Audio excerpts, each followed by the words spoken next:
Hi, hello, it's Nix. I didn't know what I was doing when I got started with recording these, but basically, so apparently since I can't speak, I have to do a voiceover here. But basically, this is a general reading for all 12 signs. I recommend checking out the readings for your sun, moon, and rising. Checking out your Mercury and Venus too might be useful, but I mean, once you get to that point, it's like, I will leave a link down below so that you can generate your sidereal natal chart. It's 24 degrees different from your normal chart, your tropical chart. So, unless you happen to know the degree of your sun, moon, and rising, I do recommend doing that so that you can have the most accurate reading. And since it's a general reading, not everything will apply to everyone.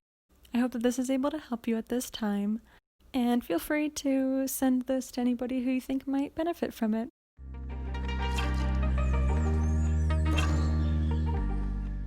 Hi, hello. This is a general reading for the second half of December for Taurus. This isn't gonna resonate for every single person who watches this, but for those that it does resonate with, the Hierophant just came out. Oh my god. The Hierophant just jumped out while I was shuffling, and that is your card. Very cool. For anyone who doesn't know, the astrological correspondence with the Hierophant is Taurus. So you're like on your game right now. A Six of Cups just came out as well. Learning from your past. There's a lot of learning from your past right now. Maybe a little bit too much ruminating over your past, but I mean, we have these cycles. The Sun and Mercury are currently in your 8th house for Taurus risings and Taurus suns if we use the chart that puts your sun on the ascendant. So there is this inner exploration and also outer exploration with others. The 8th house is also the house of intimacy, and it's also kind of a house of mini death, like internal death. The death of one way of being. Not to the same extent as like a 12th house transit is, but you do have Uranus going through the 12th house. That is a further planet, so it's not extremely noticeable most of the time, but for this month, the Sun and Mercury will both be going through your 8th house. So that's exciting. 8th house is Sagittarius. Jupiter is in the 9th in Capricorn. Okay, let's see. We're going to look at recent past, present, and near future. Whoop. Okay. You're worried about something. 9 of Swords in the Tower just jumped up. You're letting your fears get the best of you. Very much so. 2 of Pentacles just came out too. You could call me a bad shuffler, but I just call it divination.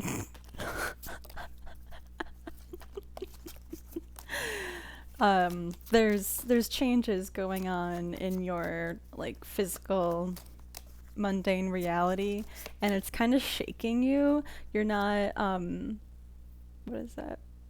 You're not really totally comfortable with this shift, even though you wanted it. You wanted this shift to happen, but you're just like, but do I? Do I really? Do I really want what comes with it? I don't know what comes with it, so I'm just gonna fill in the blank with all of my deepest fears. Okay, I'm done shuffling this. 1, 2, 3.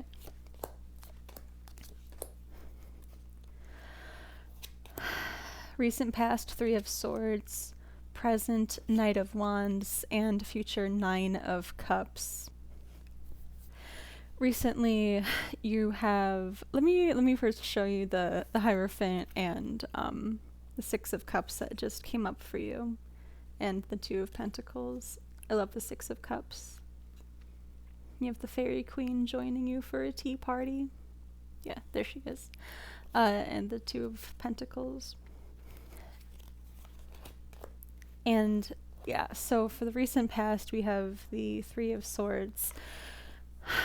Recently, you, with the sun entering the 8th house, you have recently recognized that there is something that needs to be released, and this is something that you do not want to release. Like, it's painful. It's the Three of Swords is when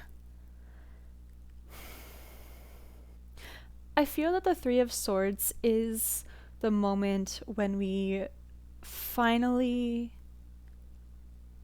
learn the lesson that we've been receiving, or and it's also the moment when you know you have to let something go. Let someone go, let something go, let a dream go. But it is also, it's not a passive.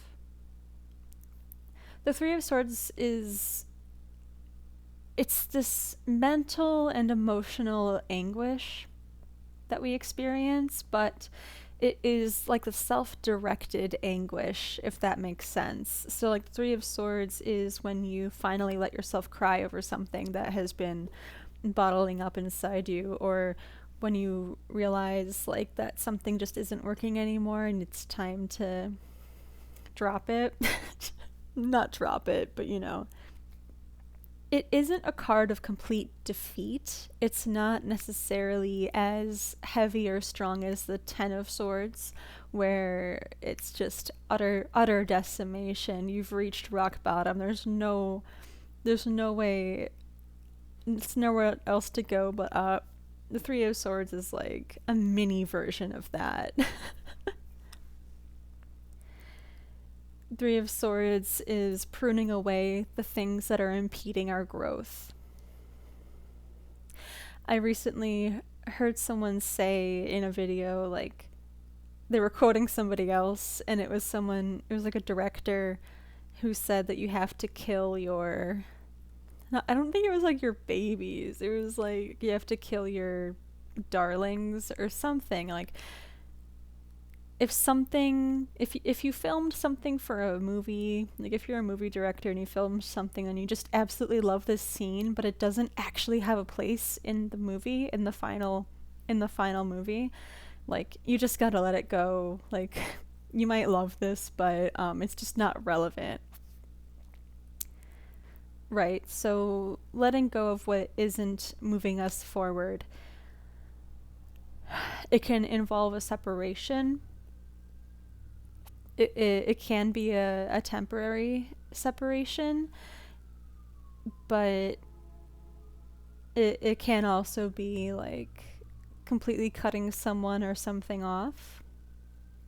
Yeah, just generally, Three of Swords is learning that hard lesson that has been presented to you however many times, and finally being like, okay, I get it. I'll do what I know I'm supposed to do. Knight of Wands, Knight of Wands. I don't speak well. I know I don't. I don't enunciate properly. Knight of Wands in your present. Moving forward, taking action, confidence. This emotional release that you just went through has opened up so much more energy and motivation and ambition within you that you were trying to access before, but just didn't feel like you were really fully in tune with it. Yeah, so this mental and emotional block that has been like plugging the flow of your energy has been removed. And you're looking forward, you're making plans, you're putting in the work. And Nine of Cups here, the wish fulfillment card. Wish fulfillment has a slightly different meaning to me now after taking a course on Freud and Jung. After taking a psychoanalysis course. I don't remember the exact definition of wish fulfillment, but having this card next to the Six of Cups, this is... The fact that it's in the future position is interesting, but the Six of Cups in this kind of spread, early conditioning, childhood, plus the Nine of Cups, you've begun to really understand the patterns that you have been perpetuating in your life. Well, one way of seeing this, especially with the Knight of Wands and Nine of Cups here, and the Two of Pentacles, it is a change for the better. There is expansion. There is more emotional fulfillment.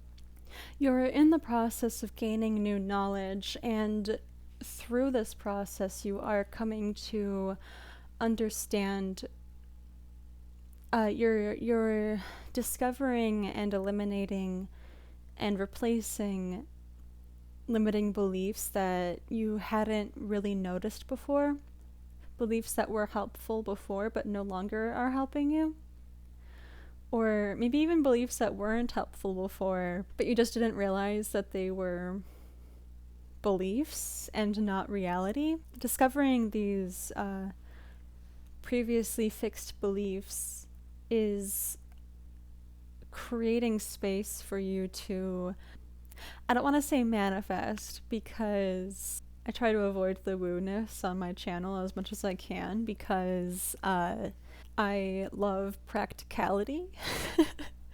I like the fusion of practicality with the spiritual. But I mean, if you do practice magic and stuff, like, by doing this shadow work, you are opening up this space for you to manifest things, like opportunities that you wouldn't have seen before, or, I mean, for anyone here who's resonating with this reading, you're noticing new realities, you're making new connections, and you're beginning to open up to other people, to opportunities, to your own creativity. Yeah, generally, it just seems that this internal blockage that you are finally addressing, it seems like this is one of the last ones you have to deal with right now to finally create what it is that you have been dreaming of for such a long time. With the Hierophant and the I don't know, it's like, for being Tauruses, for being a fixed earth sign, there is this weird, like, combination of taking your time but also being really impatient at the same time.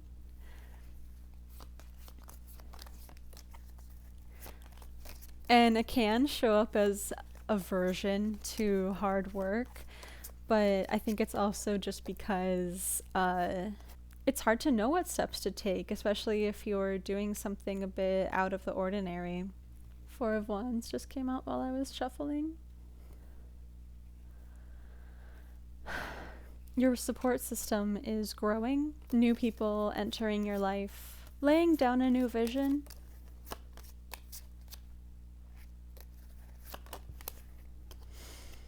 Five of Swords. Maybe it was the Five of Swords that I saw earlier. Five of Swords, that again is the The card of filing through old beliefs. And the Fool. Okay. Wow, okay. All right. The Fool. Well, first let me get... So something interesting about these two cards is it's kind of like these birds are the thoughts that are getting in the way of your freedom. And this is especially relevant astrologically because as the Sun and Mercury, thought, the mind, beliefs, Sun, sense of self, as these go through the 8th house, this is where you are encountering the most stubborn beliefs within you that have been preventing you from expansion. Because then after the 8th house, the Sun and Mercury move into the 9th house, which is ruled by Sagittarius, and Sagittarius is known as this adventurous, freedom-loving archetype. Yeah, so generally in this second half of December, I see a lot of internal decluttering. Facing directly the things that may have been kind of buried under a bunch of other stuff that you've already been going through.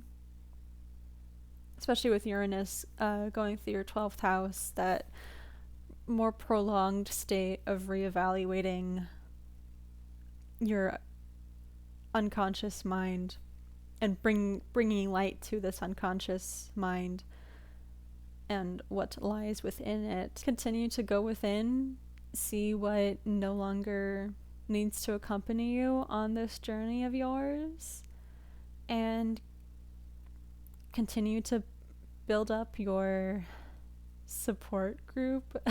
Continue to make the moves that you gotta make in order to actually get somewhere, to get where you've been wanting to get for such a long time. Cool. Oh, and keep learning. There's a lot of learning going on here too. Sweet.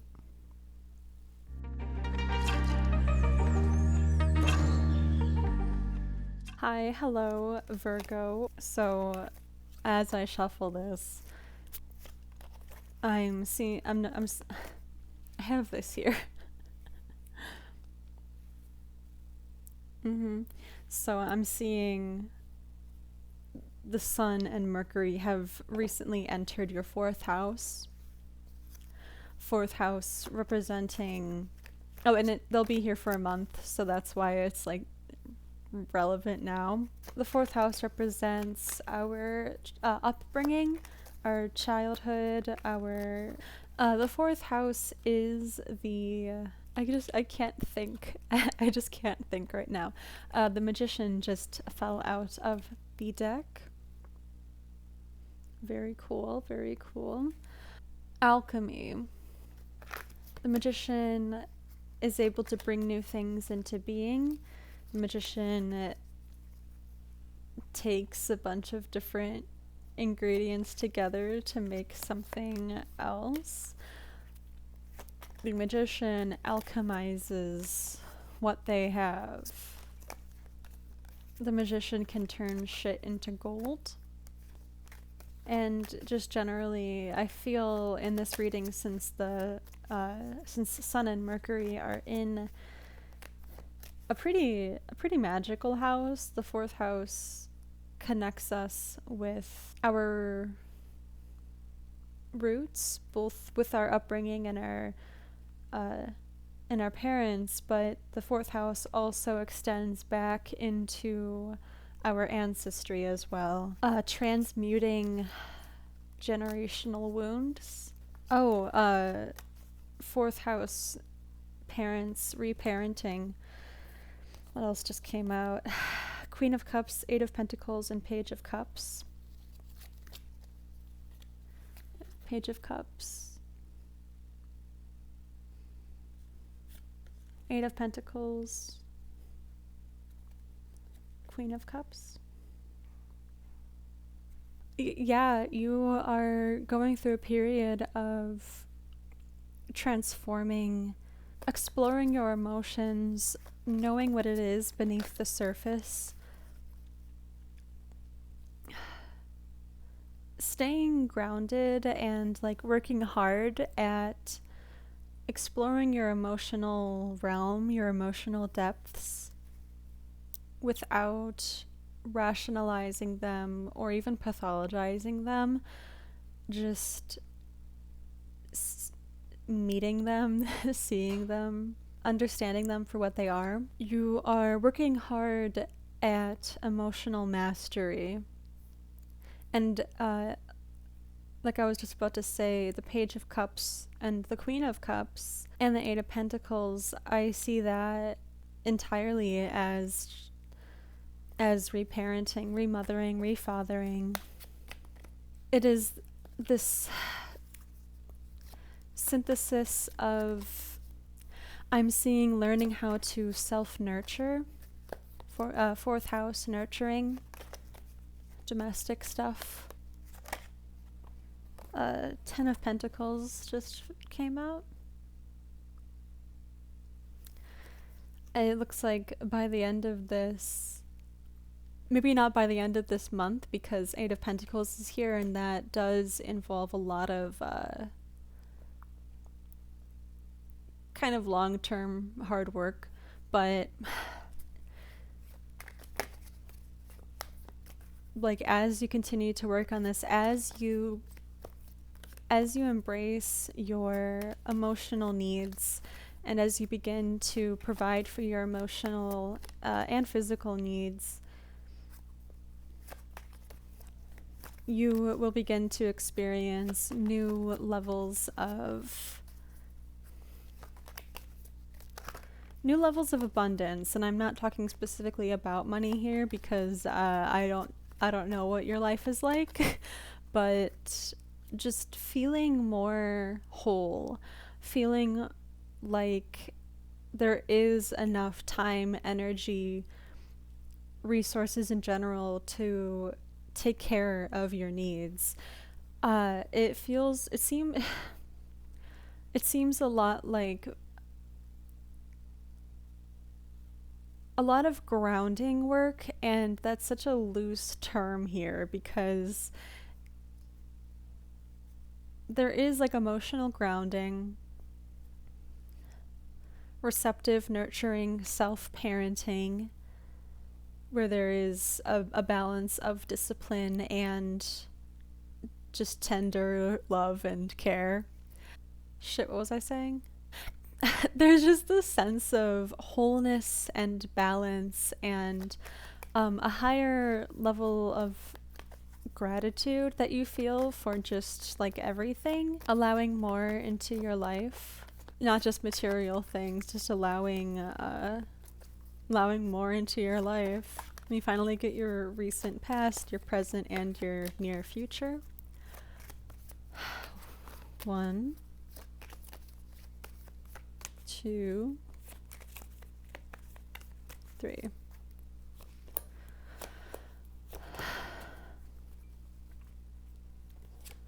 King of Swords, 9 of Cups, and the Wheel of Fortune. Okay, yeah, so King of Swords in the recent past, way to a very analytical approach to emotion and to feeling. This belief that we can just think our way out of a state of mind or an emotion. And like, yes, thought is a very powerful tool for changing your state of mind. That makes sense, but it is not the only thing. Will, like exerting your will, comes from the combination of your thoughts and action, energy, putting in the effort, putting in the work, because if we are always trying to rationally analyze our emotions, where they come from, what we're feeling, how we can get out of it, how we know we should be feeling based on what it is that we want to feel, that comes from outside and within. So it's internal and it is environmental. It is external. How is your environment reflecting back to you the way you want to feel? Are you eating the foods that make you happy? Are you smelling the smells that make you happy, like nice candles or incense, sprays?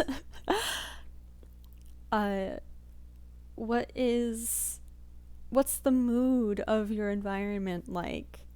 Especially since we're all pretty much cooped up during the pandemic, and especially in the colder months, like our environment is that much more important. And with the 8 and the 10, with the 8 and the 10 of Pentacles and the Sun and Mercury in the 4th house, this combination of water and earth, that is the nurturing environment. How is your space influencing how you feel? How is it influencing what you do? 9 of Cups in the present moment. Oh, I didn't show you the King of Swords. Here's the King of Swords. It's very cool. Oh, I might have shown you the King of Swords. I don't remember, but I love this card. Current in the present moment, we have the 9 of Cups. Taurus just had this in their reading. Wish fulfillment card. And as I was saying in the Taurus reading, wish fulfillment is not just like your desires being manifested, but wish fulfillment also being how your present circumstances reflect an unconscious desire. The 9 of Cups in the present is you evaluating what it is that you want. Like, what are your desires? What is your wish? What is it that you would like to experience? Because in the next position, we have the Wheel of Fortune in the future, and that is like the changing of circumstances. If you've been kind of at the bottom of the wheel for however long, you might find yourself finally like cycling back up to the top of the wheel, feeling. I see all of this with the Magician, the 8 of Pentacles, 10 of Pentacles, the Page and Queen of Cups, the 9 of Cups, the Wheel of Fortune, and I guess the King of Swords. Reconnecting or connecting with your ability to influence your trajectory, but on an emotional level. Because there's only one air card here. I forgot what rules the Magician, but air in the past position, that is the over analytical mind, the over rational mind. The rest of this is very watery and earthy. I'm seeing that you are transmuting your emotions into something that can actually project you forward into this new reality that you are creating for yourself. But it involves, I want to say understanding what you want, but it's more than that. It's like this feeling of like pure desire for something. So there's the development of that, plus remothering, refathering, reparenting, so that you can experience the nurturing that we all need in order to actually get somewhere, to actually improve our circumstances. Because if we grew up with parents that were like harsh, demanding, or generally like pessimistic, or parents who didn't really give us a sense of direction, or didn't give us the idea that you can achieve success in whatever area it is that you would like to achieve success, growth. If your parents didn't really demonstrate growth to you, then this is that time of either beginning to or continuing to give yourself that care and love you need and the discipline that you need in order to bring what you want into reality. So I hope that was helpful. Bye.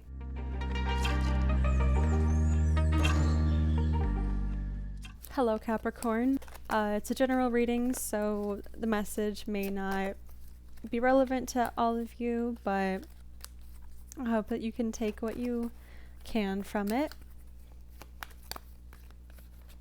I'm going to pull, the Emperor, I guess. Nice. Very cool. Authority, taking action, embracing the, I don't just want to say embracing the masculine, but like, we'll see what the Emperor means when we get more cards. So we'll look at your recent past, your present, and your near future. I think your cards might be more straightforward than the ones that I've done so far. Whoop. The Sun. Emperor and the Sun. Nice. It's like, I don't know, it's like your sense of power is being opened up to you. Like maybe you felt a little bit powerless, or quite powerless for a while. Like you're coming out of a dark time and, I didn't look at where things are in your chart. Mercury and the Sun are transiting through your 12th house, especially for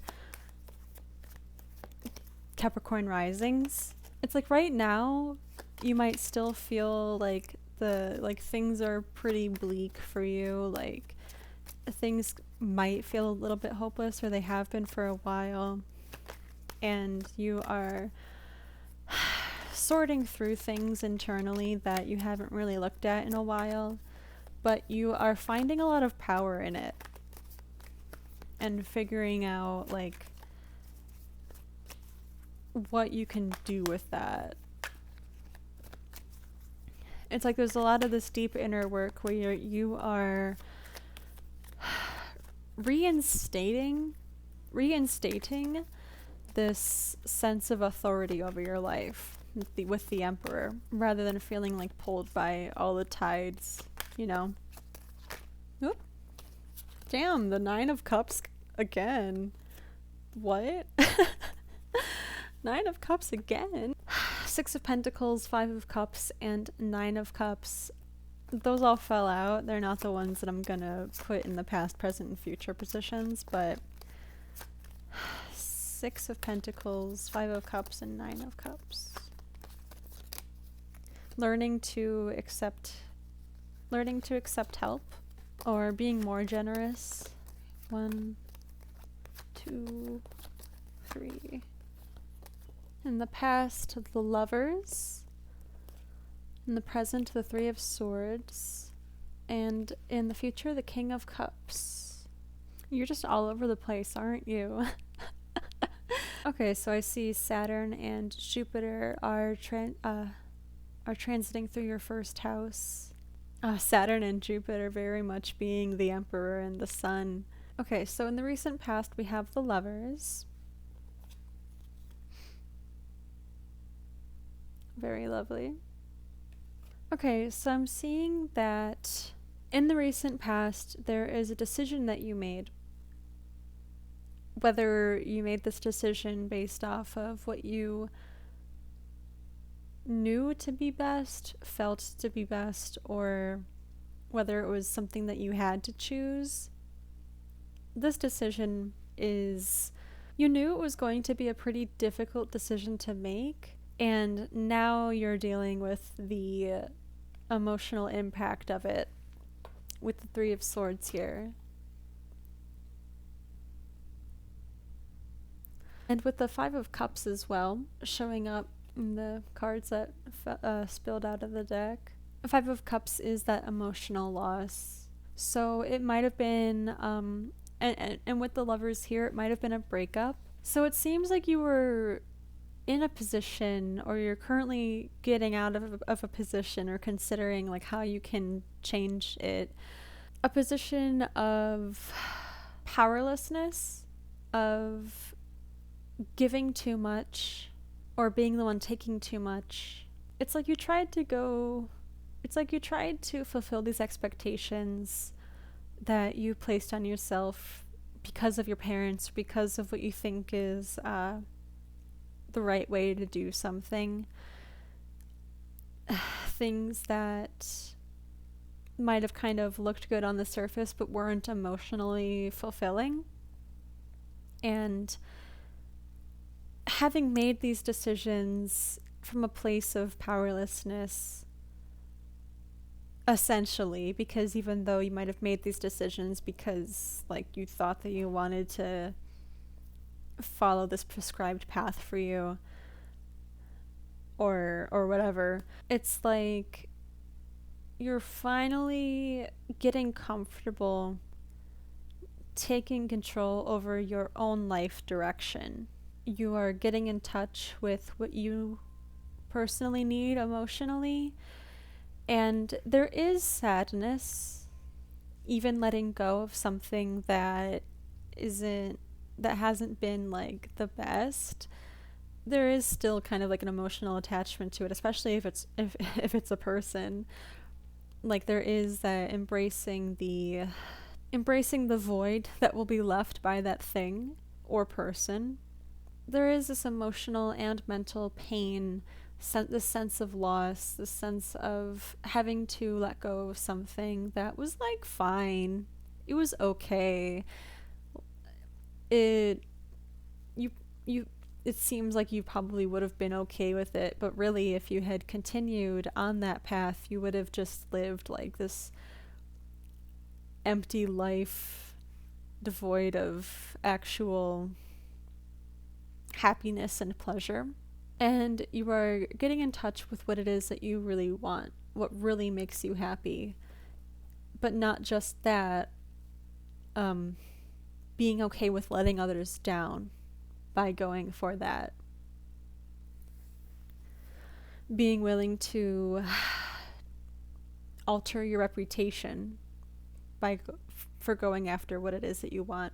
In the near future position, there is the King of Cups, and that's kind of what this just reaffirms for me the Emperor and the Sun and Nine of Cups, this deep personal sense of fulfillment, even if others might be like, why is that the thing that you think is going to make you happy? And you're like, I don't know, but I'm going to go for it. King of Cups being the archetype of emotional stability, not emotional control, but still like in charge of these feelings. Like I was reading for Virgo, you, Virgo, and Taurus have all gotten the Nine of Cups in your reading.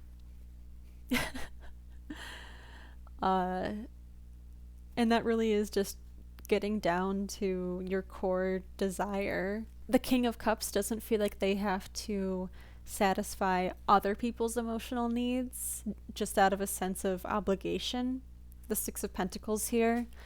None of this, for whatever reason, is giving me a sense of like just charity and generosity. It feels depleting. It feels like something that just was just not right. But yeah, that's pretty much what I'm getting here. This letting go of something that wasn't really fulfilling, but was like fine.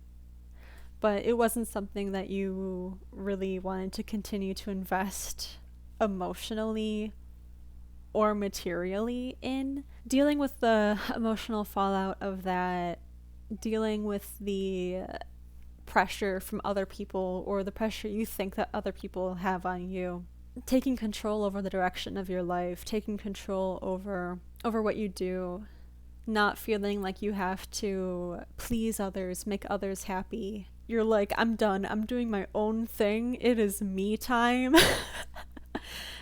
And love it or hate it, this is what I'm gonna do with my life now, or at least for now. But that's what I have for you, Capricorn. I hope that this was helpful.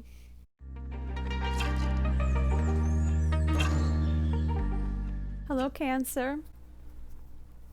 So, the Sun and Mercury have recently entered your 6th house, especially for Cancer risings. They're both in Sagittarius right now, which is the cusp of your 6th house, using the whole sign system. And the 6th house is the house of service, health, routine, daily life. So you might be thinking about how you can be of service to others and to the world. 5 of Wands just jumped out. That is a very ambiguous card, so we don't know what it means yet. But it is a card about kind of like disagreements, difficult, like a conflict of will, general just like arguments, internal arguments. A little bit chaotic. Another one just fell out, 3 of Wands. Nice. Very cool. So you're starting to look out, oh my god. You're starting to look out into the future. You are looking at your horizons. 4 cards just spilled out, and I kind of want to use them for something, so I'm going to look at them, but they are not your past, present, and future cards. So we have the Page of Pentacles, the Tower, Death, and 6 of Cups. That's a little bit intense, Cancer. Are you okay? It's kind of like, it looks sort of like you just burned a ton of bridges and you're happy about it. Honestly, that's what I'm seeing. You're just like, you know what? The past is in the past. Fuck all of that shit. I'm moving on. You guys can do whatever the hell you want, but I'm gonna move on with my life. That's kind of the vibe that I'm getting here. It's possible that some of these people were people who've been with you for a long time, so you could be severing yourself from longtime friends, maybe even family. It's also possible that you are kind of like abruptly encountering your inner child in a very transformative way. But that is kind of like a side note. So there's extreme amounts of regeneration here. But like, despite this chaos, like the Page of Pentacles is just sitting here like, yep. Yeah. I'll show you the Death and Tower cards.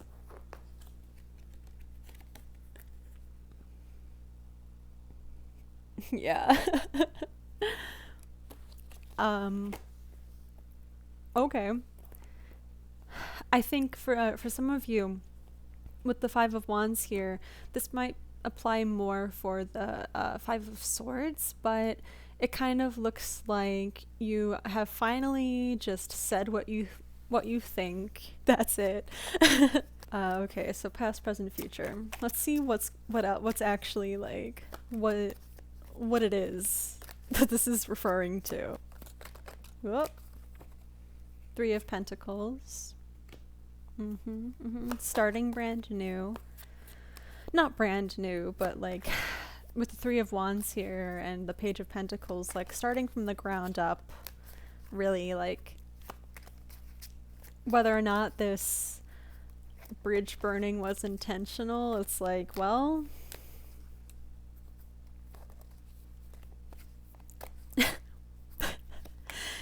I guess I get to decide where I'm going now. Okay, 1, 2, 3.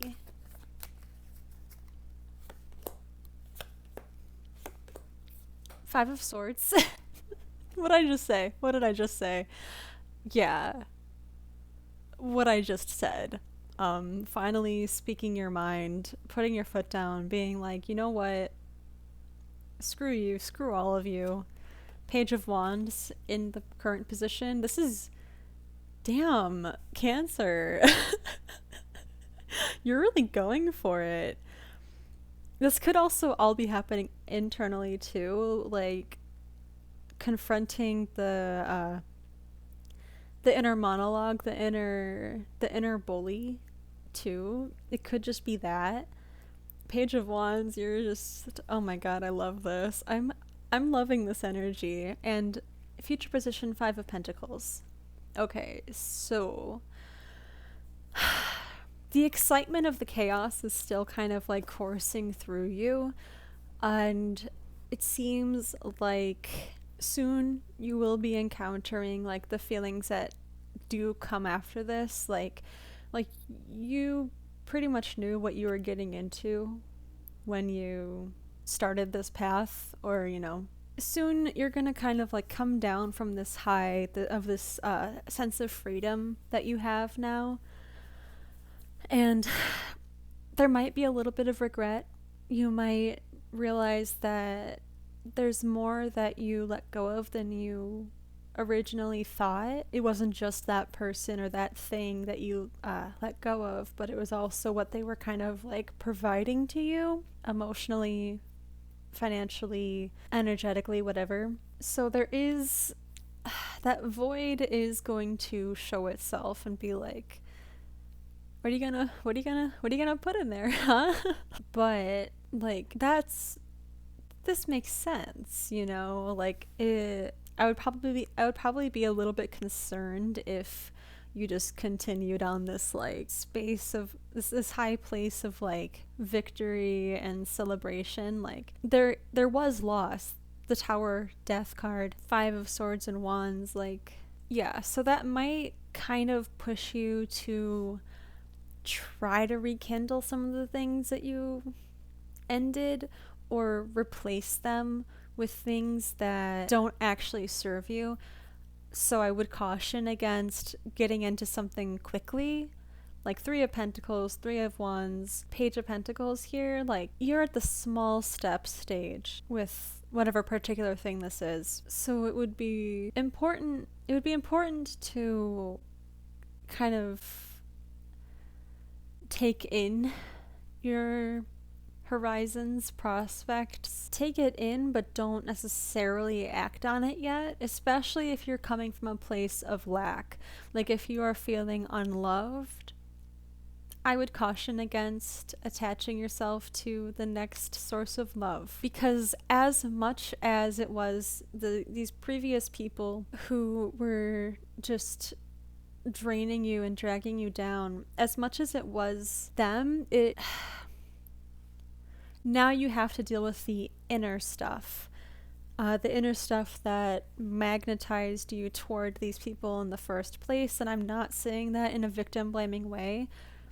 It's just we need to understand what it was about those people that drew us in the first place. What did they seem to offer us? What did they remind us of? What future did we imagine with them, and why? So that you don't make the same choices again. But it's not like you're just going to be sitting in this pain and wallowing in this pain. Like you're still making plans, you're still implementing them.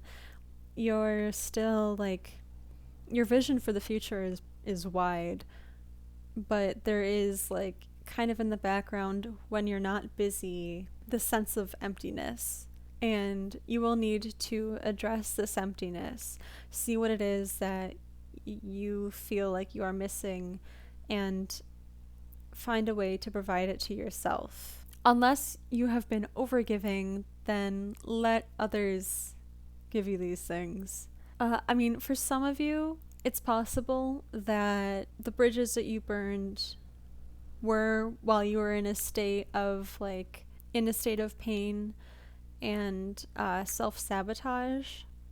It is very much possible that you extremely regret what happened. There is that as well. So I think that it could be useful to salvage some things, but something here is also saying that it might be good to wait, to kind of let yourself cool off, relax, evaluate things, figure out how and why you got to that place and what you can do to prevent it or lessen it in the future. But I think if you're listening to this, you'll know which position you're in.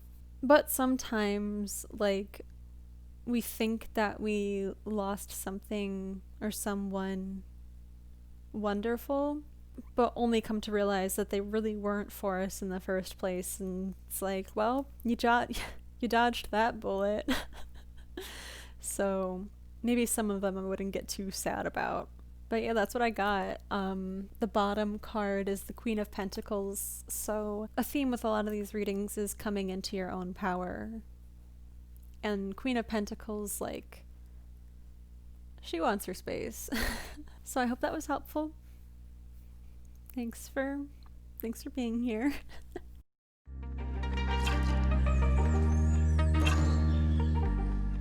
Hello, Scorpio. The Sun and Mercury just entered your second house, especially for Scorpio risings. Venus is transiting through your first house. Nine of Wands. Cool. That one just flipped up. Nine of Wands. You're coming to the completion of something.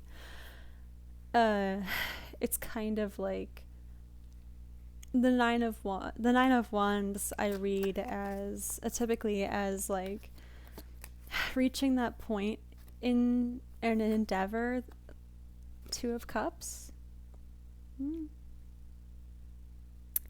Reaching that point in an endeavor that is just like grueling. It's like something that started off easy, and it's senioritis. You're like, why is this not over already? But Two of Cups being there is really interesting.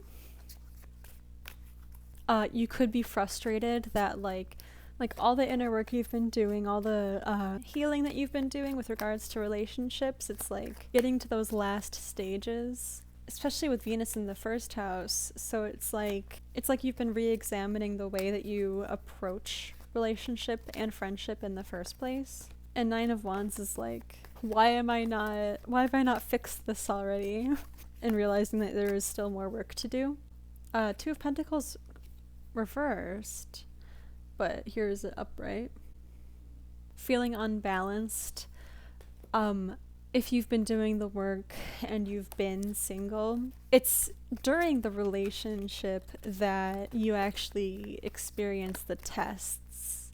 So like you don't have to, it's not necessary that you've been single while doing this, but like in general, you know, it's during that time when you're learning and beginning to undo these behaviors and thought patterns around love and relationships. That's the learning phase and the practice phase. When you enter a relationship or when things get difficult in a relationship, that's the test. And not even the test, like it helps you put things into action and really, really get into the nitty gritty, to get really into the cracks of like, it's like during relationships and during difficult periods, like that's like we can find things that we weren't expecting to find. We can notice that certain lessons that you've learned about this are more difficult, and you'll find out why.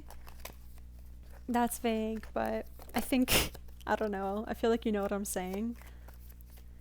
It's like the shadow work, it's the shadow work inside the shadow work. Some cards just fell out. Eight of Pentacles, yep, that's the work you've been putting in. Knight of Wands, Strength, and Eight of Wands. Okay. Yeah, so rapid progress. Back to the Nine of Wands, having 8 right here, 8 of Wands. You will begin to see results sooner than you had expected, so that's nice. 8 of Pentacles is your commitment to this transformation. Strength is what keeps you going, even when you feel like you've disappointed yourself. Okay. 1, 2, 2, 3.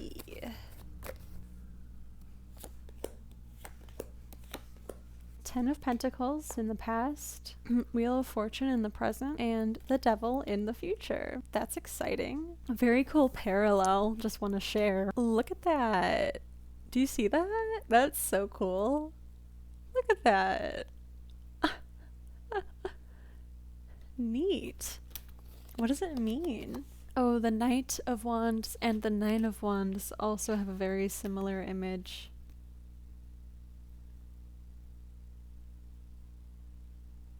I don't know, it's like I'm seeing this really weird lack of consistency when it comes to a sense of stability. I feel like there is this sort of like, I don't know if trepidation is the right word, but this hesitancy, because like you're being tested left and right for all the lessons that you've been learning. It's kind of like, instead of like the final exam, it's like the SAT.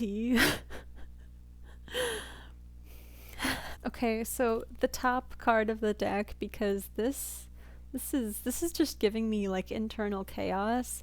This is why.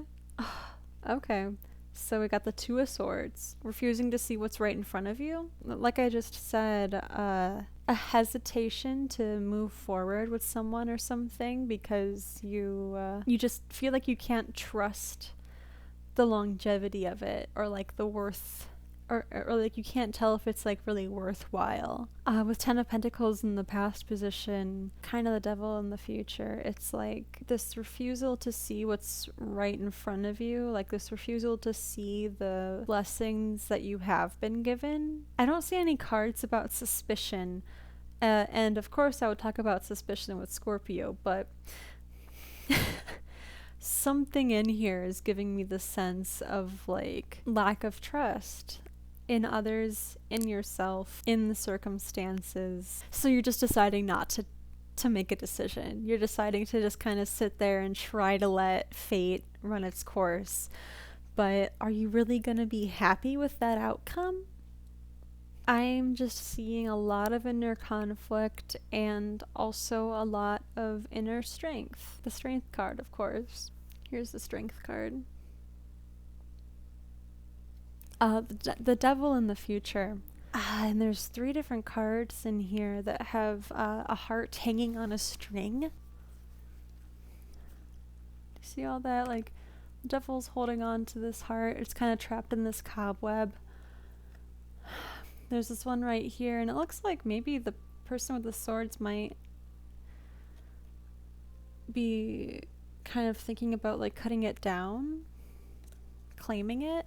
And then there's the one right here. So what this is giving me is like if you don't make the decision, someone else will.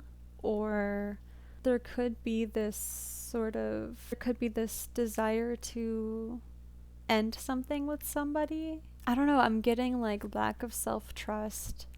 I'm getting manipulation. I'm getting some stuff about like maybe even kind of gaslighting, like with the Devil holding onto the heart there. It's like someone has another person wrapped around their finger, or someone else controls another person's heart, kind of. Their will, their mind, their emotions. This is probably a wildly different situation for each person watching this right now, but like it seems like there is this really intense inner conflict around control. And there is kind of like a fear of being controlled, of course, but there's also this fear of taking control over the course of this situation. There's also like fear of controlling another person.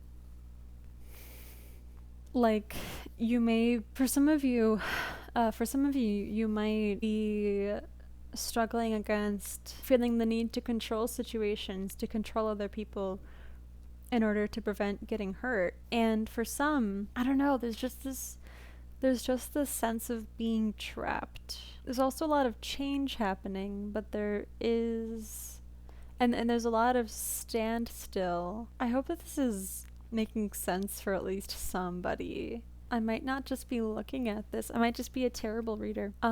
Yeah, so honestly, I think that's all I'm gonna get from this. Like, you've been putting in a lot of work. Like, you've been putting in a lot of the work, and you're now being tested to see if you can put what you have learned into action, to not play the same games, to not try to control outcomes, to not try to avoid abandonment.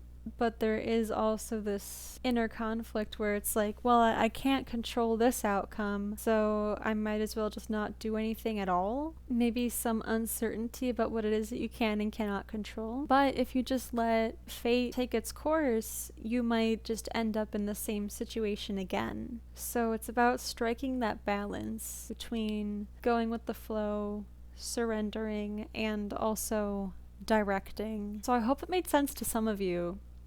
I wish you the best. I wish you a lot of luck.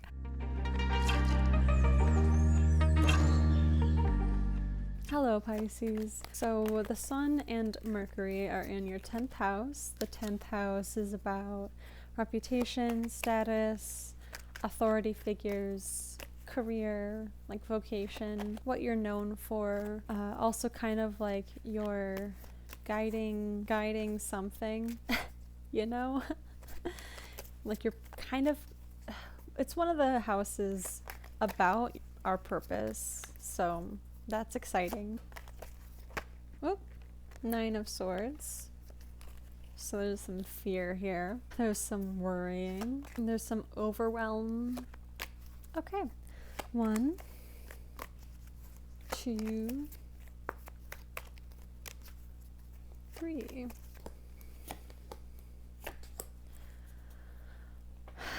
So in the past we have the Devil.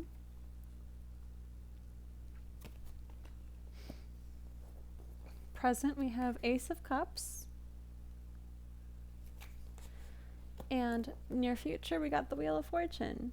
Interesting. You're sharing some cards with Scorpio here. So okay, I am getting some fear that a bad situation from the past is going to repeat itself. It's going to recreate itself in a new situation. Entering into a new emotional phase in your life can trigger a lot of memories of things that we probably don't want to remember.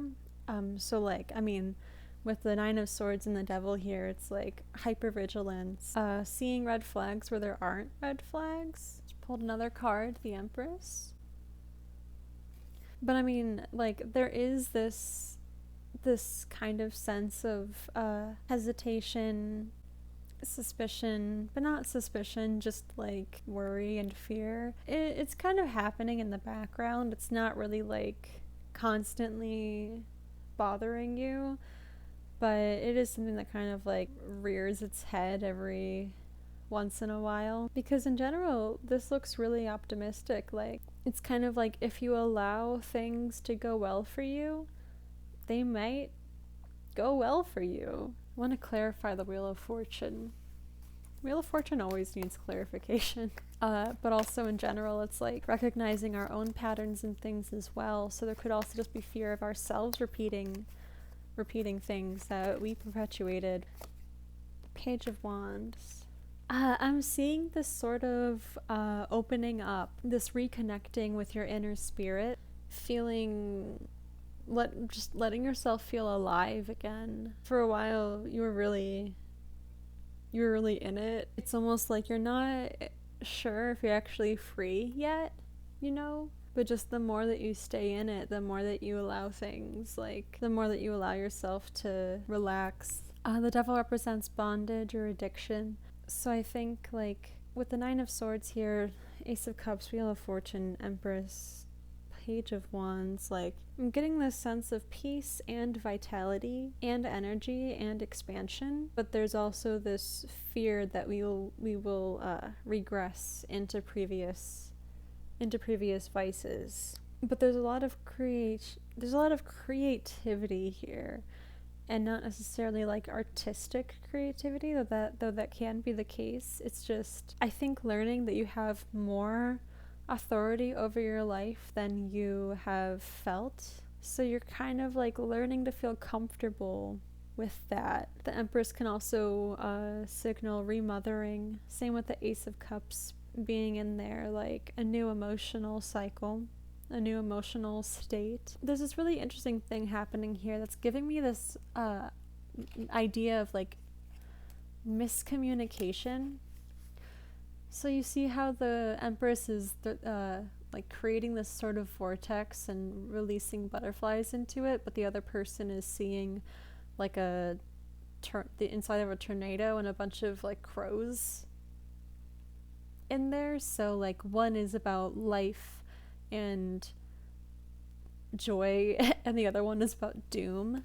It could be like being overwhelmed by having to exist in the world. I feel cliche saying this for Pisces, but it really feels like ending cycles of escapism, facing reality, but also in many cases like learning that it's not so bad and you are better at it than you think you are. But also it is difficult because you've kind of like held yourself back from it for such a long period of time that it's like you kind of have to start from the ground up and learn how to take care of yourself, learn how to see the good in life. And as your perception changes, as you get more comfortable, then your outer reality is also going to shift with you. So I think it might be useful to notice whenever you're being like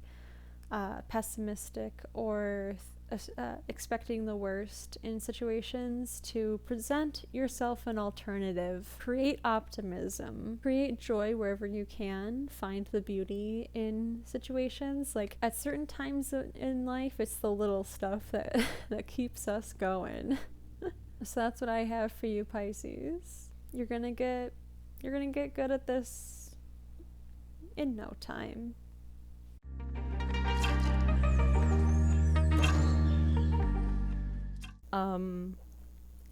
I am just a pair of talking hands now. I feel like garbage today. I'm sniffly. I don't want to put on makeup. So this is just how it's going to be for the rest of the video. I hope it's okay. Hello, Gemini. The Sun and Mercury are just entering Sagittarius.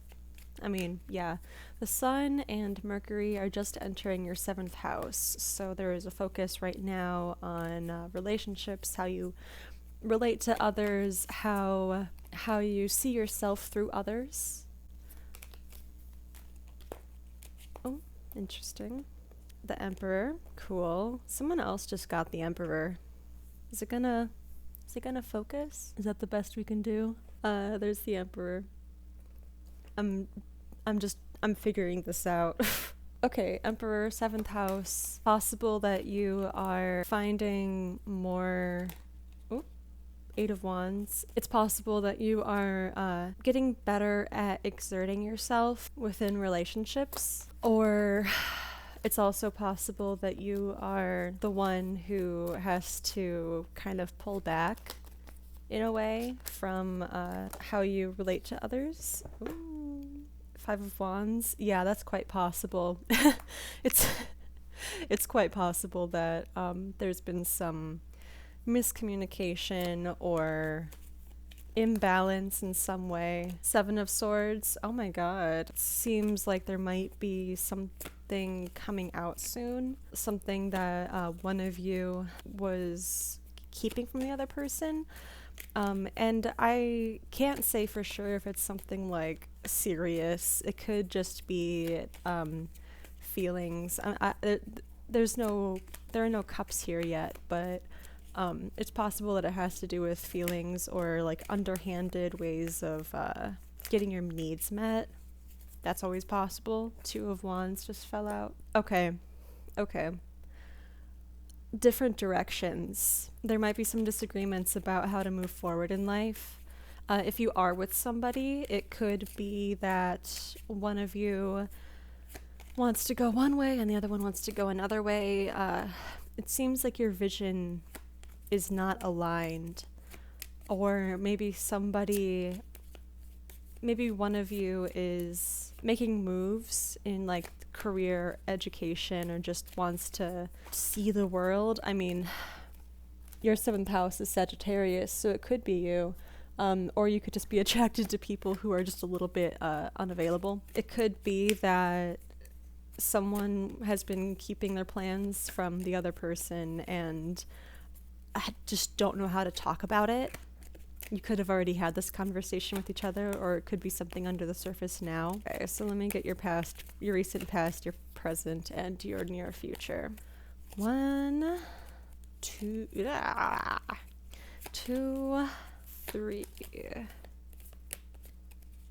Past, yeah, recent past, present, near future.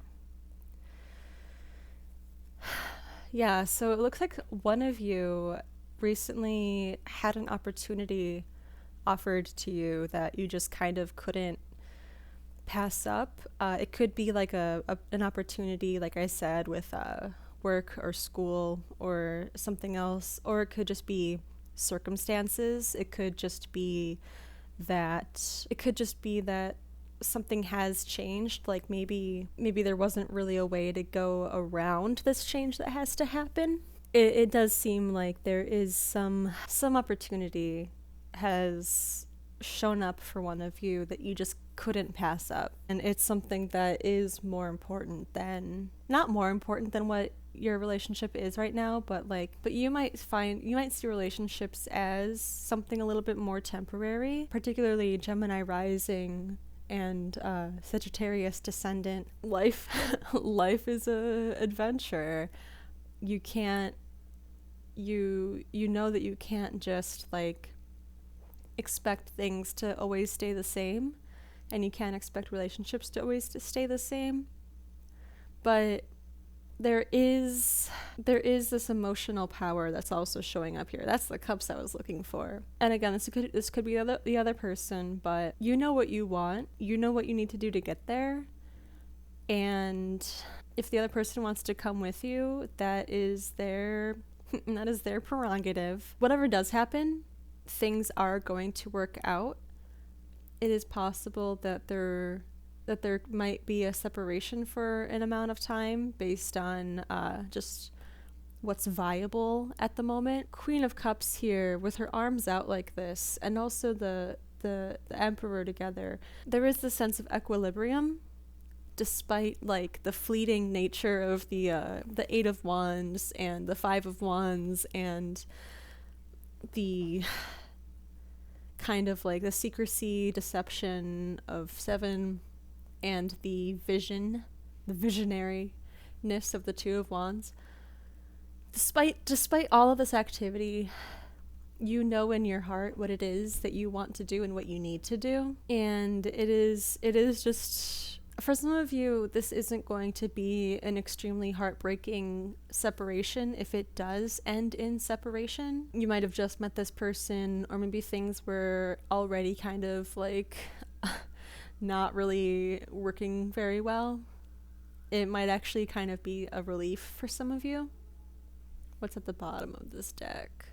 We got the 9 of Pentacles at the bottom of this deck, so it does seem like this opportunity is something that you have been waiting for. It is the thing that you know is the key to your success, to your abundance, to your happiness, to your security. I'm trying to think of how else this could be interpreted. Something for some reason I am getting this idea that maybe one of you, like when I started reading for you, I don't know if I cut this part out or not because I don't know how to speak. I think I said the words coming out. It's possible that it's possible that you're coming into your own identity. It's possible that you're figuring yourself out. For some reason, when I read the 7 of Swords, it did make me think about something that was kept secret from yourself. I feel like 7 of Swords and the 5 of Wands come out together a lot.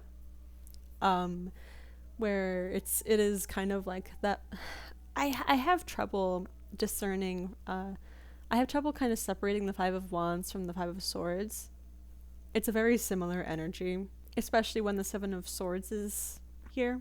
I can also see this as inner conflict. The Five of Wands and the Five of Swords I often read as like the mental pruning, the pruning of identity, especially with wands. So that could be the case for some of you, whether it's you or someone that you are involved with, or just a friend or a family member. Whatever it is that's going on here, things are going pretty quickly. Like, things might feel a little bit chaotic, but there is this inner sense of power, stillness, peace, determination, especially with the Two of Wands here. Like, you know what you want, you know where you're going, you know what you need to do to get there, and if others want to come along with you, they can, and if they don't, then they won't. But you do feel secure enough in yourself and in your path that, like, whatever it is, you are going to be happy. So that is that for you. I hope that this was helpful.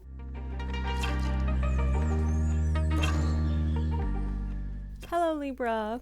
So the Sun and Mercury have recently entered your third house. Third house is about creativity, but not necessarily in the fifth house Leo way. The third house creativity is like communication, creativity that has to do with communication. Third house is education, speech, language, short travel, siblings. Like, our talents and our gifts can often be found with the third house. So if you have a Libra rising and your third house is Sagittarius, then it's the location of your Jupiter that will help to give you an idea of what your gifts are, if you don't know them, or if you just want confirmation about them. Oops. Knight of Wands and Ace of Wands. Oh my goodness. Oh, you are going for it. You are going after it, whatever it is. Whatever this is. Oh my god, that's so exciting. You are full of determination. What about? Oh, Seven of Pentacles. Something that you started a while ago has finally started to make itself... What is this lighting? I need to figure this out. Here's a Seven of Pentacles. Something that you started a while back is finally starting to show you that, like, oh, things are working. Things are growing. This is cool. You might have been dealing with a lot of self-doubt up until now, but you're just like, you're ready, you're doing it, you're going for it. Since Mercury and Sun were just in your second house, Six of Swords and Eight of Swords. Yeah, you were stuck for a while. You were stuck for a long time, weren't you? Yeah. Oof. Yeah, so you were kind of full of self-doubt for a little while, but then Seven of Pentacles, Sun and Mercury just leaving your second house, you might have recently had some financial blessings recently, or just like blessings in your resources in general. It could just be your energetic resources, but or even spiritual resources. Just like having faith that things are going to work. But some sort of abundance recently has just given you hope again. You might be a little bit afraid that moving forward with this stuff, you might end up reaching a block again. And like, yeah. Ooh. Okay. I just let that happen. Okay. All right. Some just fell. You know what? I'm going to shuffle this little pile. Okay. I think it's time we can get your recent, past, present, and future from these. That's what these want me to do. 1, 2, 3. So recent, past, present, and near future. Oh my goodness. Okay, yeah. Three of Swords was at the bottom of this deck, and this was one that you might have just seen was a little bit prominent here. But all right. So yeah, like I said, you recently just just felt kind of invigorated, like you kind of got control over this part of you that was just full of self-doubt and worry maybe, or just generally being intimidated by your plans. Like you were possibly a little bit nervous about if you were actually going to be able to keep up with yourself, keep up with your creations. And right now, the Hanged Man, it's possible that this recent burst of energy of the Ace of Wands and the Knight of Wands, it's possible that this is you kind of taking a breather. You're just like, okay, I got that out of my system. I need to rest a little bit. And you might be kind of worried that this rest is going to turn into something more, something that's going to return you to the stagnation of the Eight of Swords. That's that mental stuckness. Three of Swords back here. It seems like you're not just sitting there. You're not just like sitting there stuck. You are doing like deep inner work to get rid of these limiting beliefs that have been holding you back. Getting clear on what it is that has been weighing on you for so long. It's also possible that since this increase in energy, there has been something that came up that's just like, hold on there. You got to deal with this first. And that is interesting because yesterday I was learning about psychosynthesis.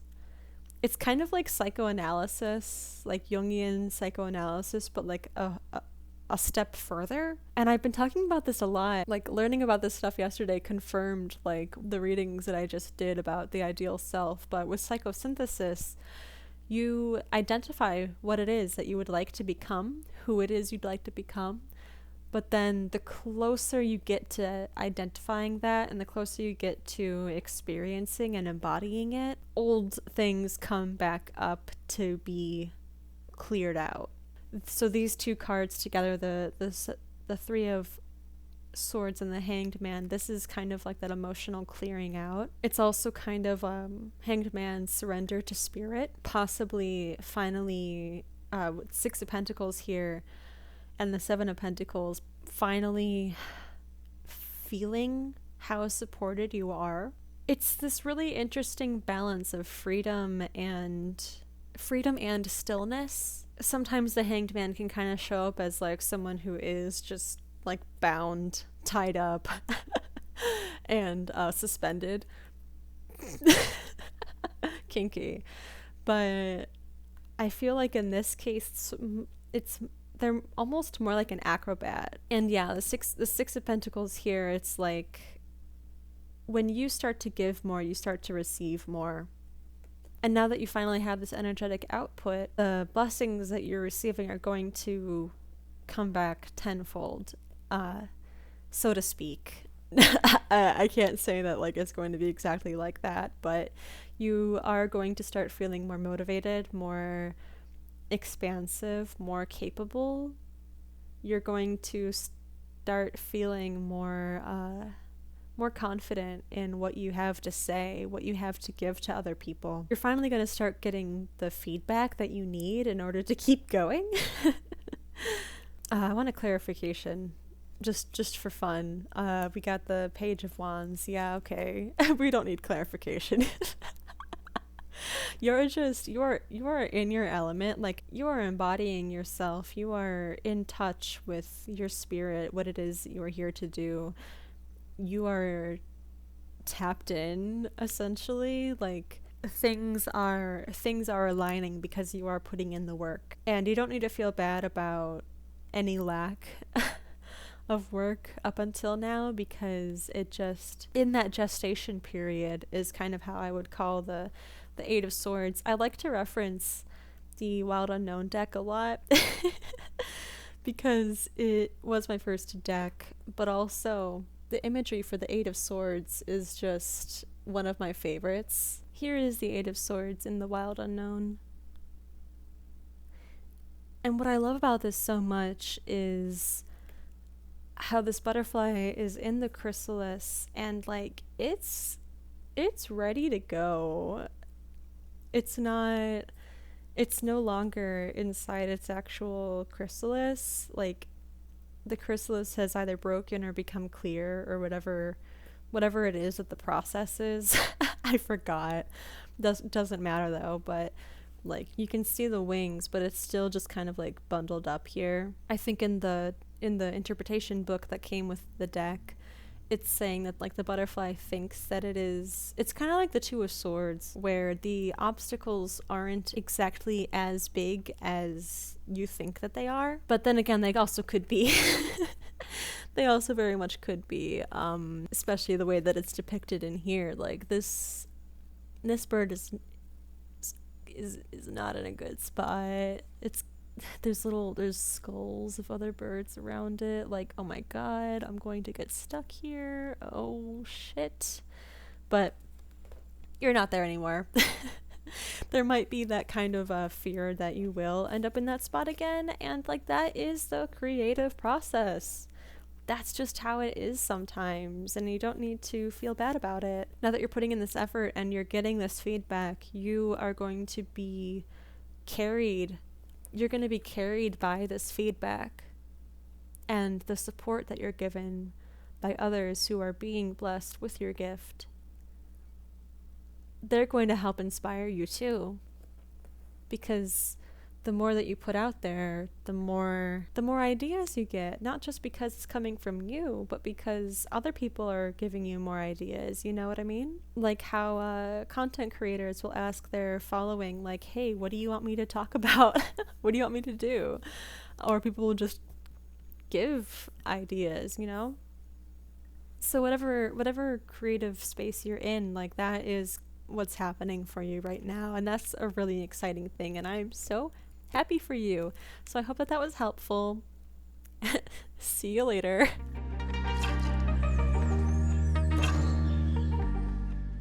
Hello, Aquarius. So the Sun and Mercury are in your 11th house, and that is the house that is ruled by your sign.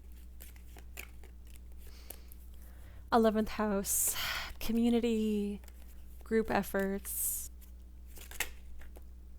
temperance. Temperance. More like the card of ambiguity. Temperance always tells me that there's a need for patience. 11th house, humanitarian efforts, structures, government, friend groups. 11th house is also about aspirations, your dreams, wishes, hopes for the future. Okay, so let's get your recent past, your present, and your near future. 1, 2, 3. Recent past, present, and future. I don't know if you saw while I was shuffling, but the Nine of Swords was at the bottom of the deck, and it kind of like showed on the screen a little bit. So Ace of Pentacles, recent developments in your resources, building structures for yourself. Sometimes it could just be about starting to get your shit together. You might have had some ideas about how you want to generate more income, but basically you've planted a seed, you have an idea, you kind of know where you want to go with it, you have a vision for where it's going to go, but you are still in the beginning stages of it, and there's something about it that overwhelms you. There's something about it that is causing you to feel nervous, to say the least. I was recently rereading Shel Silverstein's Where the Sidewalk Ends. No, that's not it. I never had that book. I was recently rereading Shel Silverstein's Light in the Attic, and there is this one poem in there, and it's also like on the first sleeve of the book. of the book jacket, or it's this poem about the what ifs and the what if song, and it's like when you're going to bed and the little what ifs crawl into your ear, and it's like, what if all these terrible things happen? One of the things that I say about our fears, and this is not a unique idea to me, but I did make a post about it on my Instagram a long time ago, saying that our fears inform us of our unconscious beliefs. And I've also been learning a little bit about transactional analysis, if that's the right term for it. And part of transactional analysis is this idea of gimmicks. And it's not necessarily gimmicks like a entertainer gimmick or a salesperson gimmick or whatever. Gimmicks can just be beliefs about ourselves that kind of rule our interactions.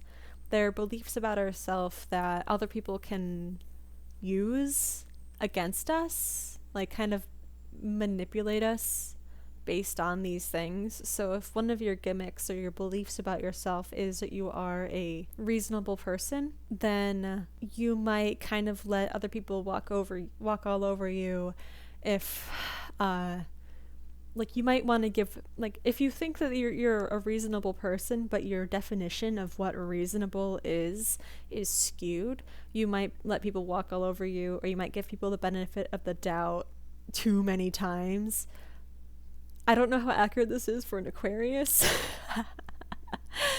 but in general, with the Sun and Mercury in your 11th house, I see kind of like fears about how you'll be perceived by others. Even though Aquarius is known as this like unconventional, like unique, different, out of the ordinary person who doesn't care what other people think, you actually kind of really do care what other people think. And even still, like even if you don't care about what the general population thinks about you, you might still be concerned about what your friends are going to think about you, because you might have to show a side of you that you don't normally want to show your friends, or that you might not even realize is there, or something that you have been kind of like a part of you, or a belief you have that you've been kind of like stuffing down because you want to project this image of yourself that's something, that whatever, I don't know.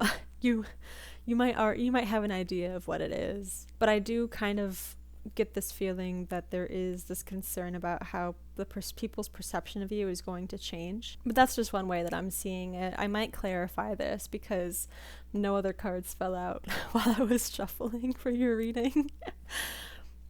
But in the near future, we have the Empress, and the Empress just wants to create a life that makes them happy. The Empress wants to build a beautiful nest, kind of. The Empress wants to just take care of business. They want to put their energy into this thing, and the Empress just wants to take charge because they know what makes them happy. They know what nourishes them. I think, oh wow, someone else had Nine of Swords and the Empress together, and something that I thought was really interesting about these two is how they both have this sort of like, they both have this vortex like thing that they're each focused on. So if you could kind of imagine that between these two cards, the same swirling vortex in each of these cards, right now you're seeing all of these threatening birds. All of these thoughts, these fears, these pestering things. But the Empress has a bunch of like butterflies or something being thrown into the vortex. This gives me the word transmutation in general. But what I'm also seeing here is that you care, like, despite these fears, despite these concerns or these insecurities or whatever, you care more about nurturing yourself and the people who need you. The people who need your message, the people who need your authenticity. You care more about nurturing that than your image and how other people think about you, because people are always going to just see you through their filters, through their perceptions, through their sometimes black and white thinking. Some people just have trust issues that are so strong that if anybody shows something that's even somewhat contradictory about who they thought that person to be, then that'll throw them into a state of panic, essentially. And then whatever they call you, they're gonna call you, you know? But you know who you are. You know who you are, and you're not going to let that stop you for very long. I want to clarify in general. We got the Ace of Cups, and the bottom card is the Four of Wands. Yeah, so you are you're setting the stage for something, and you know that this is going to be extremely emotionally fulfilling for you and for other people who are going to benefit from whatever it is that you're about to do. And temperance here at the bottom is just, honestly, a lot of the time, I think I might have said this in the beginning, temperance just kind of says, be patient. Be patient with yourself, be patient with others. Temperance also, in many different decks, it is the combination of Scorpio and Capricorn. And someone is sort of like pouring the energy of Scorpio and the energy of Capricorn into this cauldron, essentially. And that's making me think about, actually, Scorpio rules the Death Tarot card and Capricorn rules the Devil Tarot card. And what that tells me is that it just reinforces this idea of transmutation. Taking the shit and turning it into gold, right? Or just transforming something unpleasant into something that empowers you. But in the end, you know who you are, you know what your values are, you know what you want, and no one's gonna stop you. So I hope that was helpful. See you later.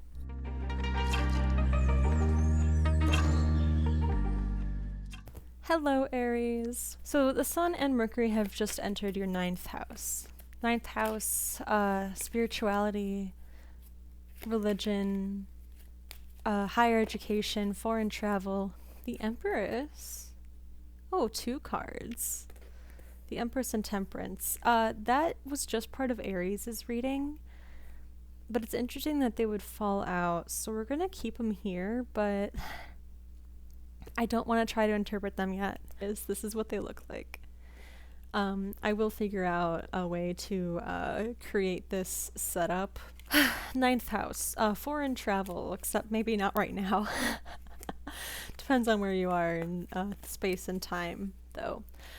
Foreign languages, foreign cultures, philosophy, those are generally things about that are related to the 9th house.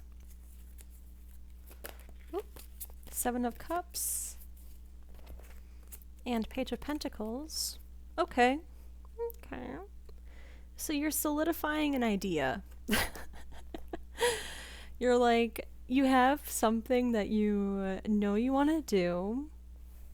And up until recently, you didn't really have much of an idea of how you were actually gonna get there. So you had this vision, you had this idea, and I don't know how long you've been sitting on it, but it could have been for a while. But recently, you have been kind of gathering more information, getting things in order, and you're like, okay, I can kind of see a path here. These cards are all a little excited. So you have Queen of Wands, King of Pentacles, and 3 of Swords. This is giving me parents, and that is pretty cis heteronormative of me to say, but seeing Queen of Wands and the King of Pentacles together does give me the idea that there has been some influence from parents, and the 3 of Swords being here does tell me that there has been a little bit of pain around that. Since the 9th house has to do with philosophy and spirituality and religion, it is quite possible that you are doing something that goes against the beliefs that were kind of placed upon you as you grew up. It's possible that you are just like severing yourself from a belief system that they raised you in. Or generally, it could just be you going out and doing something that they just don't see the value in. So I am getting like this idea of like potentially disappointing them. Going back to the Seven of Cups and the Page of Pentacles, that kind of explains, I think, why there wasn't really much of a roadmap before, because what you want just wasn't really... It was never really on the table. It was never really a possibility. You're kind of going out into the world on your own, and it feels a little bit lonely, probably. It might seem like you're alone in this, like there isn't really very many others who are on this path, but you are going to find out very soon, if not already, that there are people who have gone before you and who have shown you the way. Let's get your recent past, your present, and your near future. 1, 2, 3. Recent past, 8 of Wands. Oop. Present, 6 of Wands. And near future, the Lovers. Bottom card is 2 of Pentacles. I noticed this a couple times while I was shuffling, but it didn't jump out, so I didn't say anything about it. But it's interesting that that is at the bottom of the pile. So yeah, whatever this was, whatever this sort of split was, probably it was pretty sudden. You might have this whatever it was might have been kind of a surprise to you and to others. And like, it doesn't have to be parents. It could just be the internal imprint that they left on you, or just something like that. Present position, 6 of Wands, also kind of reinforced by the Empress, I would say. You're coming out on this victorious, even if it doesn't really seem like it on the surface. It could seem like it on the surface. You could have just like completely split yourself off from something that was kind of oppressive, and you're feeling pretty like you did just experience loss around this, but you're feeling a lot of freedom. The Lovers in the near future. My first reading of the Lovers is typically about choices, because the Lovers is ruled by Gemini. It's not necessarily a card about love so much as it is a card about decisions. It's often kind of a fork in the road, and this card isn't really reinforced much by any other romantic stuff here.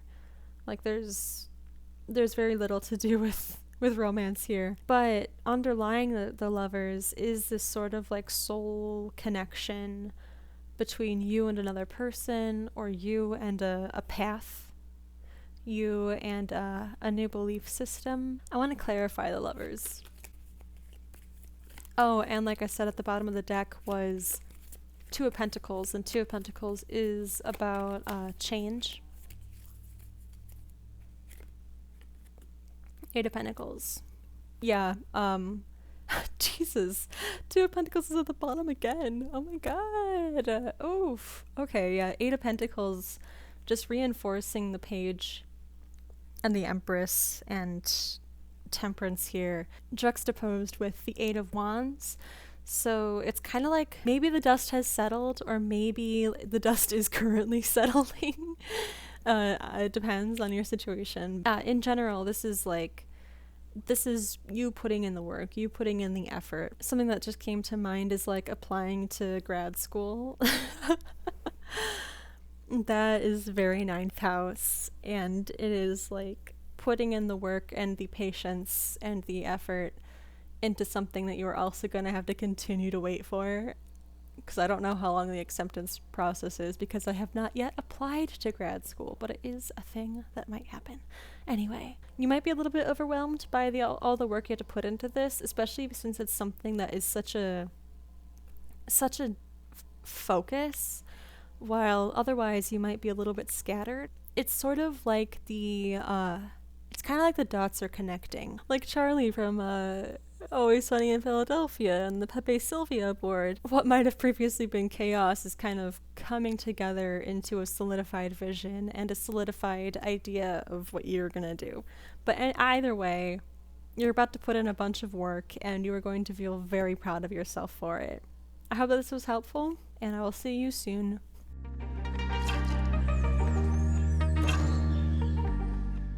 Hello, Leo. Alright, so the Sun and Mercury are in your 5th house. That is the house ruled by Leo, so that's very exciting. The Sun is very happy in the 5th house. There is a lot of inspiration, a lot of creativity, but also just a general sense of a strengthened will, a strengthened determination, a strengthened idea of who you are. Kind of like coming into your own. The Hierophant just fell out.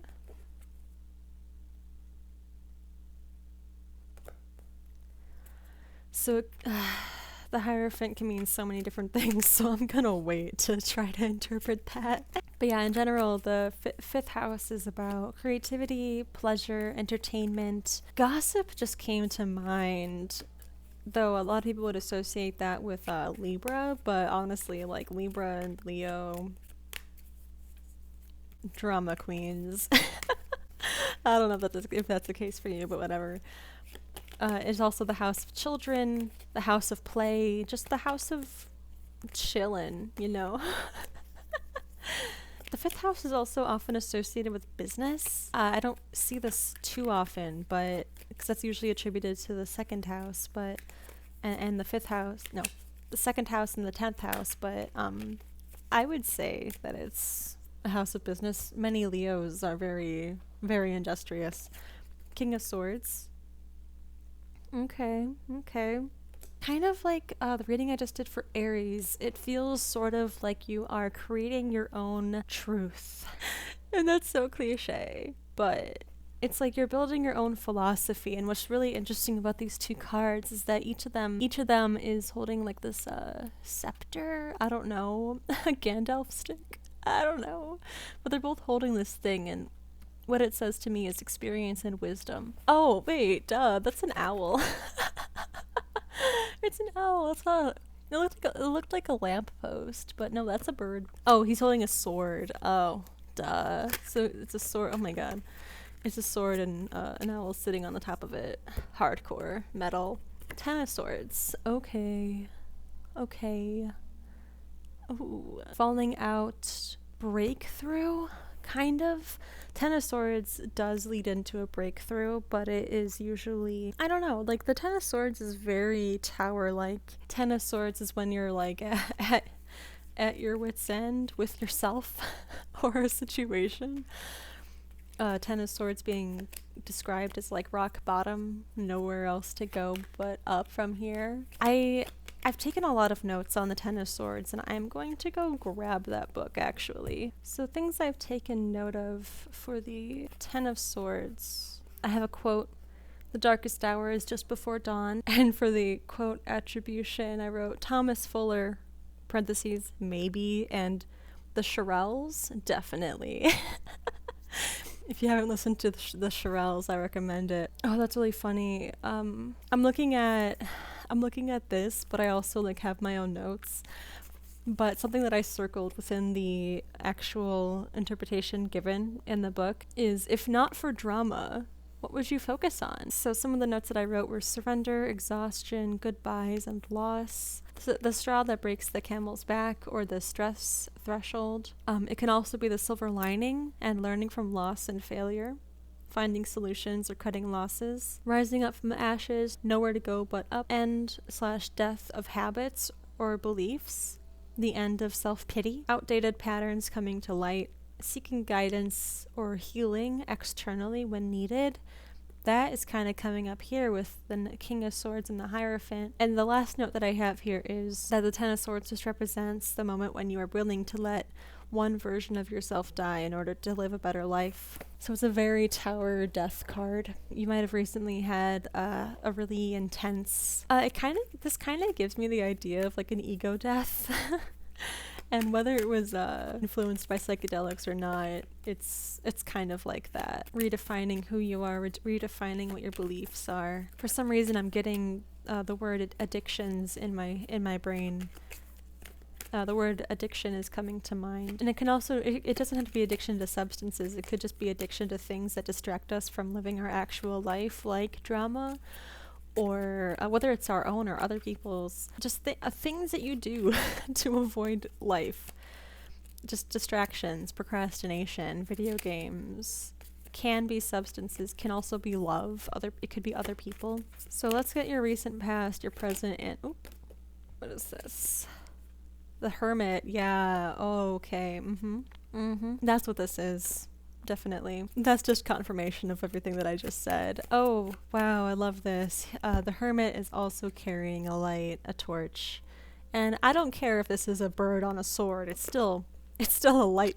It's still a scepter. It's still an orb. The Hermit, you are really going within. Let's get your recent past, your present, and your near future. 1, 2, 3. Recent past, Queen of Wands. Present, 9 of Cups. And near future, 3 of Wands. Queen of Wands in the past position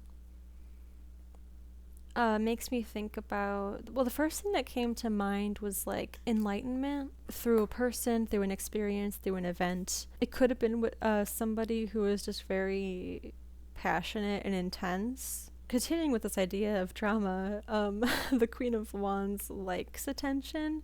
The Queen of Wands kind of likes chaos when she's dysregulated and when she's just kind of like feeling hollow. So this could be you, this could be somebody else who influenced you. Kind of want to clarify that one. 9 of Cups in the present. 9 of Cups in the present, for some reason, this is making me think of when Ariel from The Little Mermaid was like given legs. Like she's in this like vortex of transformation and change. It's not like you're losing your voice in this moment, but with the Hermit here, the 10 of Swords, all of that, it might feel that way because you might have just let go of a part of you that you feel kind of lost or not yourself without. 3 of Wands in the near future. Envisioning a new future, envisioning a new reality. These two, okay, so looking at these 3 cards together, it feels like for whatever reason, the spark was ignited within you, and now you are replacing the old with a new vision. You are getting in touch with yourself, you're getting in touch with your desires, and you now feel like you're able to envision a new reality for yourself, which can often only come after a 10 of Swords moment, because we can very often feel like we're just being thrown around by the world, by others, by the universe, but sometimes for many situations, not all situations, we can see pretty clearly how we got ourselves here. I feel like not a lot of people like to hear that, especially if they haven't gotten to the 10 of Swords moment, and if they haven't entered the space of the Hermit, and they haven't entered the self-reflection of the King of Swords. Like, it can feel pretty shitty to be told that they've created their circumstances. And obviously, like, other people also influence these circumstances, and that sucks. But also, like, it is important to think about how you got here in the first place. What actions you took, what choices you made, what kind of people you surrounded yourself with, and that sort of thing. 9 of Cups, seeing all these fish here made me think about a school of fish. And I just mentioned like a friend group or just like people around you who are influencing you. You could be thinking about who you'd rather have around you because of that whole thing about how we are so influenced by the people that we keep around ourselves. And 3 of Wands basically just envisioning a new reality. I kind of want to clarify this spread just in general, because the 3 of Wands doesn't give me a whole lot. 9 of Cups, like they're very personal. They're very circumstantial. The star. Oh, wonderful. Oh my god. Oh my god.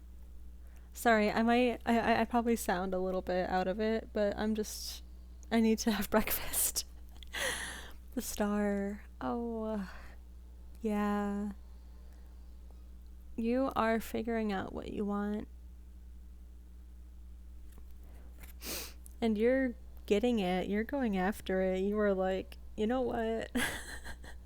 Because, like, the vices, you know, the distractions, whatever, that we surround ourselves with can often just be because we don't know what we really want.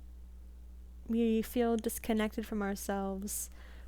And chaos can give us a sense of meaning in a way. Chaos can make us feel alive, but it only lasts for so long. But yeah, that's basically it. I hope that this was helpful for you, and I will see you soon.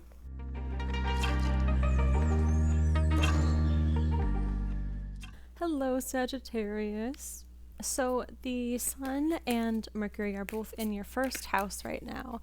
The first house is all about identity, sense of self, how you approach the world, how others see you, just generally how you embrace situations in life, the way that you experience the world. Like I said, it's about identity. It's also about self-expression, self-image. A lot of people associate the first house and the ascendant as a mask, but I just don't see it that way. It is just as much a part of us, even more a part of us, I think, than a mask that just covers up the sun and moon. Because it really just it kind of influences just how you live your life, you know? So let's see what your recent past, present, and near future look like. 1, 2, 3. Recent past, 9 of Pentacles. Present, 6 of Pentacles. And near future, 5 of Pentacles. 9, 6, and 5 of Pentacles. Okay.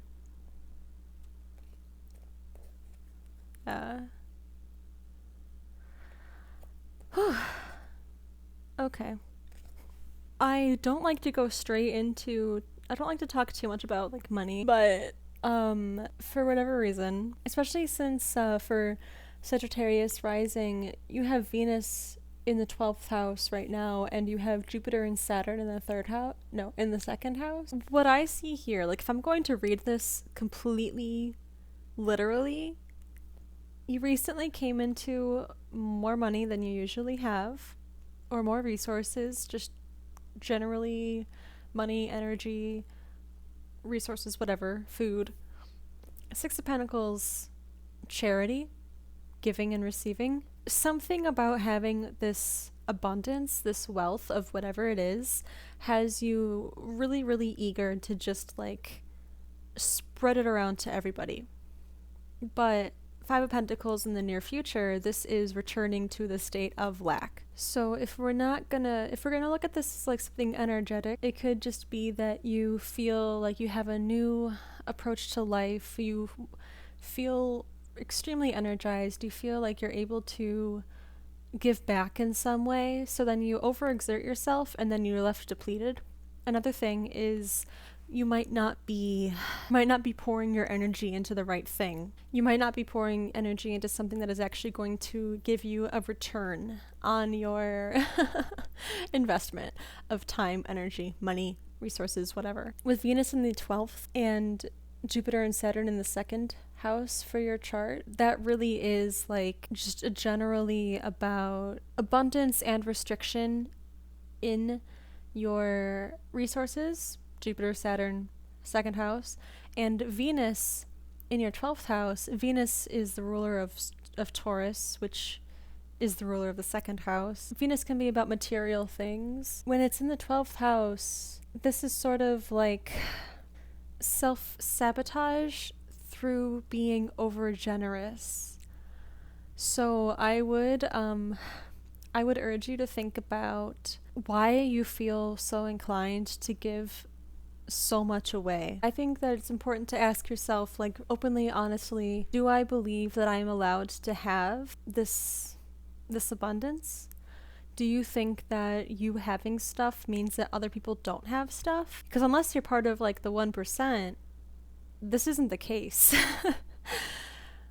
Unless you're part of like the 1% or like even the top whoever the highest, like millionaires, you know, like multimillionaires, right? Multimillionaires and above. Them having more, if they spend their resources selfishly, then obviously, yeah, that is mostly staying within their own circle. But if you're like middle class, working class, whatever, like most people, I would probably, it's not bad for you to come into abundance and hold on to it enough to use it for yourself, get your needs taken care of, save, invest. I am not a financial advisor. Not at all. But what these cards are telling me is that right now it's important to rethink your relationship with money and abundance. Like, it's great to be generous. It is so good to be generous. It's really important to share, to give back, whatever. But you also need to do it responsibly. You need to do it not from a place of guilt, if you can. Like especially if you're just here living your life. You gotta make sure that you are taken care of first. You're allowed to feel comfortable. You're allowed to feel secure and safe and like you are taken care of. And you can, and I would say should, support people who are in need when you have a little bit more, but there also needs to be some kind of limit, because if we're not careful, we can just end up in the same position where we're not sure if we're going to have enough to take care of our basic needs. I do want to clarify this because it's very much focused on pentacles and finances. Oop. Seven of Wands. That was at the bottom of the deck when I picked it up. I wanted to look at it. Seven of Wands was there and now it just fell out. There could be arguments and resentment around this sort of thing, especially if you do share resources with other people, and it's not really good to be super like over generous or reckless, like even if you just have like roommates, you know. Oop. Two of Wands. Oop. Two of Wands. Two of Wands, vision, planning, budgeting. Budgeting your time, energy, resources. Because like if we come into an abundance of resources unexpectedly, or it's just more than we're used to having, we might be a little bit reckless with it if we don't actually have a plan, if we don't know what we want to do with it, if we don't know how we want to save it, how we want to invest it. I believe it was in Carolyn Elliott's Existential Kink. She mentions this thing about a havingness level. So it can be useful to know, like, at what point do you start to realize, oh, I'm getting depleted, I need to hold back? And at what point do you look at your resources and energy and think, oh, I have too much, I need to do something with this? That's really important to think about too. So like thinking about your comfort zone. Like, what is it that you grew up with? What is it that you think is normal? What do you think is too much? What do you think is too little? When do you kind of like freak out and think, ugh? I know something for me is that when I have more than usual, I'm like, oh, I have this, and now I need to get the stuff that I've been wanting because I won't have the money later. And then I don't have the money later because I spent it on something. And I'm not saying not to treat yourself, but like just know what the limit is. Like, be really discerning about where your resources go. I want to see if there's one more clarification here, because I really don't want to be focused on stuff like finances, you know. It's not always helpful, but I mean, if this applies to you, it applies. But if it doesn't, then maybe this just wasn't the reading for you. I recommend looking at your sun, moon, and rising readings in that case. I feel like this is extremely specific to Sagittarius rising, but I mean, it, you know, maybe it's not. I don't know. 1, 2, 3. 9 of Swords. Yeah, okay. No, I'm on this. It's the same page. Same page. 9 of Swords. I recommend learning about havingness levels. And to, I mean, I don't recommend it because I'm not an expert or anything. Just disclaimer. But if you don't take care of your beliefs around self-worth, then you might just continue to deplete yourself and then end up in the same position of anxiety again. So I hope that this was helpful for you. I know that finances can be an extremely touchy subject, so if this doesn't apply to you, then don't worry. But I hope that this was helpful, and I will see you in the future.